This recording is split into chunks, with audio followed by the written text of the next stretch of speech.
Hi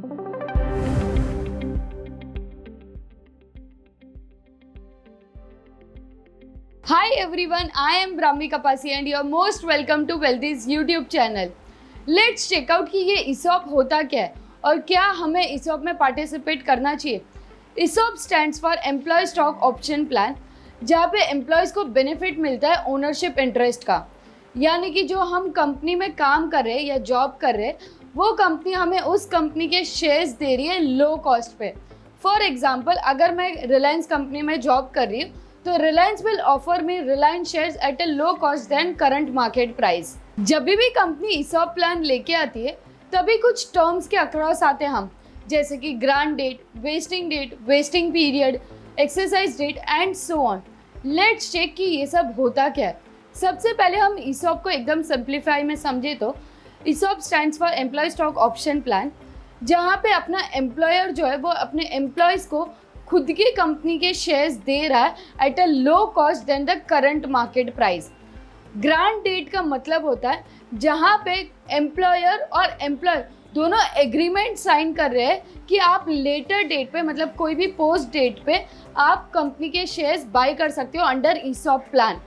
wasting date यानी कि आप जब एक्चुअली कंपनी के शेयर्स बाय करते हो after getting into all terms and conditions and fulfilling all the terms and conditions. Vesting period का मतलब है ग्रांट डेट और वेस्टिंग डेट के बीच का जो टाइम फ्रेम है उसको हम वेस्टिंग पीरियड बोलते हैं। फिर आता है एक्सरसाइज डेट, जिस दिन आप एक्चुअली स्टॉक्स को बाय करते हो, एक्सरसाइज करते हो अपने एम्प्लॉय स्टॉक ऑप्शन प्लान को, उसको हम एक्सरसाइज डेट बोलते हैं। और एक्सरसाइज प्राइस यानी कि जो कंपनी आपको ऑफर दे रही है, प्राइस दे रही है जो करंट मार्केट प्राइस से कम है, उसको हम एक्सरसाइज प्राइस बोलते हैं। फॉर एग्जांपल, अगर रिलायंस कंपनी का शेयर था 2000 रुपीज़ और आपको company employ stock option plan में रिलायंस शेयर्स ऑफर कर रही है 1500 रुपीज़ पे, तो 1500 रुपीज़ आपका एक्सरसाइज प्राइस हो जाएगा। क्यों कोई भी कंपनी अपने स्टॉक्स को डिस्काउंट पे देगी अपने एम्प्लॉयज़ को, यानी कि एम्प्लॉय स्टॉक बेनिफिट क्यों देती है कंपनी अपने एम्प्लॉयज़ को? क्योंकि कंपनी चाहती है कि वो अपने हाई क्वालिटी एम्प्लॉयज़ जो है उनको अट्रैक्ट कर सके और उनको रिटेन कर सके अपने ऑर्गेनाइजेशन में। लॉन्ग टर्म में ये काफ़ी बेनिफिशियल होता है, क्योंकि कंपनी ना अपने एम्प्लॉयज़ को सिर्फ एम्प्लॉय की तरह मानती है, अपने स्टेक होल्डर्स भी बनाना चाहती है। और जब भी कंपनी ESOP लेके आती है तभी वो फाइनेंशियल ईयर एंड में लेके आती है, ताकि जो एम्प्लॉयज़ है जो फाइनेंशियल ईयर एंड तक रिटेन हुए उनको एक कॉम्पेंसेशन दे सके, उनको एक अट्रैक्टिव ऑफर दे सके। इसीलिए company usually financial year and में ही ESOP प्लान करती है। Let's understand how ESOP works. जब भी कंपनी ESOP प्लान डिक्लेयर करती है तभी उनको पहले एक ट्रस्ट क्रिएट करना पड़ता है, जहाँ पे या तो वो कैश दे सकते हैं एग्जिस्टिंग शेयर्स के हिसाब से, या फिर न्यू शेयर्स दे सकते हैं अपने एम्प्लॉयज़ के लिए। Once trust is created, all this employ का जो स्टॉक्स रहता है वो टैक्स डिडक्टेबल रहता है एक लिमिट तक। अगर आप कंपनी के न्यू एम्प्लॉय हो, यानी कि आपने 1 ईयर से कम सर्विस दिया है, तो आपको एम्प्लॉय स्टॉक ऑप्शन में पार्टिसिपेट करने का मौका नहीं मिलता है। And this depends on company to company, उनके टर्म्स एंड कंडीशंस क्या है।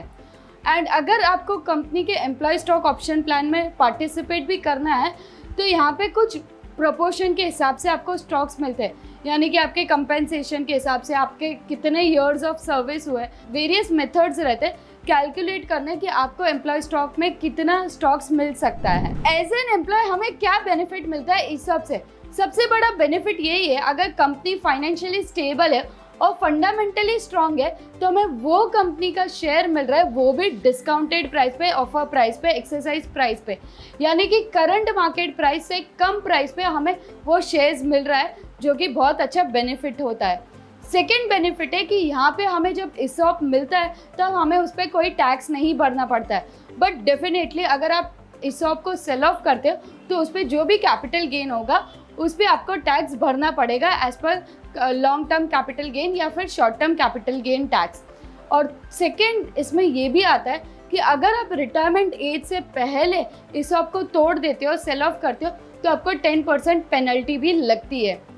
थर्ड मोस्ट बेनिफिट है कि जब कंपनी आपको लॉन्ग टर्म पर्सपेक्टिव से ऑफर दे रही है तो आपका भी एंगेजमेंट और इन्वॉल्वमेंट बढ़ जाएगा कंपनी में, यानी कि आप कंपनी के फ्यूचर प्लान्स में इन्वॉल्व होगे, एंगेजमेंट दिखाओगे, और वो विन विन सिचुएशन है कंपनी के लिए भी और एम्प्लॉयज़ के लिए भी, क्योंकि आप कंपनी के लॉन्ग टर्म फ्यूचर प्लान्स में पार्टिसिपेट कर रहे हो, एंगेजमेंट दिखा रहे हो, इन्वॉल्वमेंट दिखा रहे हो। तो यहाँ पे दोनों के लिए विन विन सिचुएशन हो जाती है। अब समझते हैं कि सबसे बड़ा ड्रॉबैक क्या होता है ईसॉप का।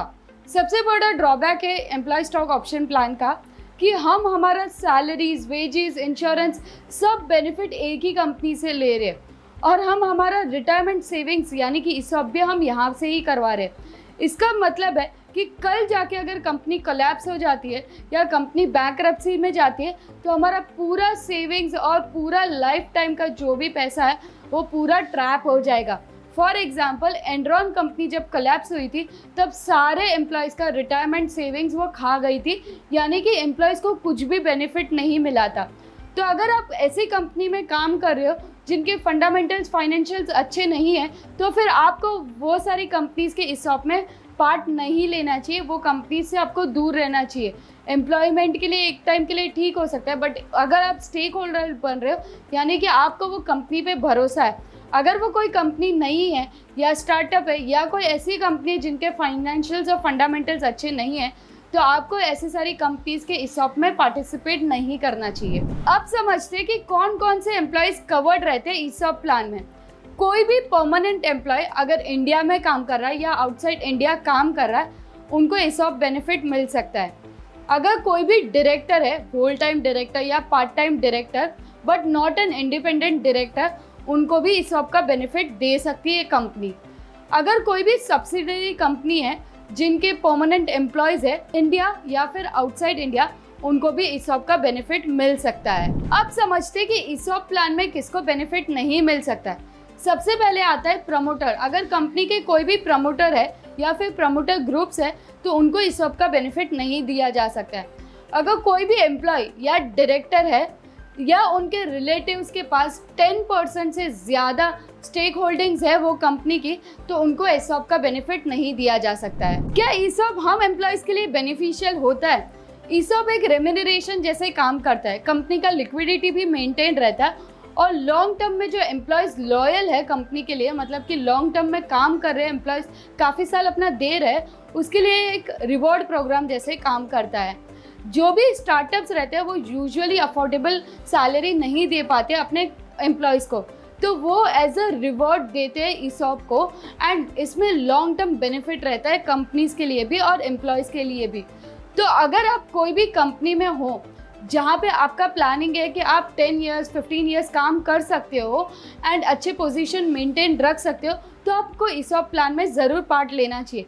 बट आपका प्लान है कि आप ज़्यादा टाइम वो कंपनी में नहीं रुकने वाले हो या कंपनी के फाइनेंशियल्स, फंडामेंटल्स अच्छा नहीं है, तो आप ईसॉप प्लान में मत डालो, ईसॉप में पार्ट मत लो।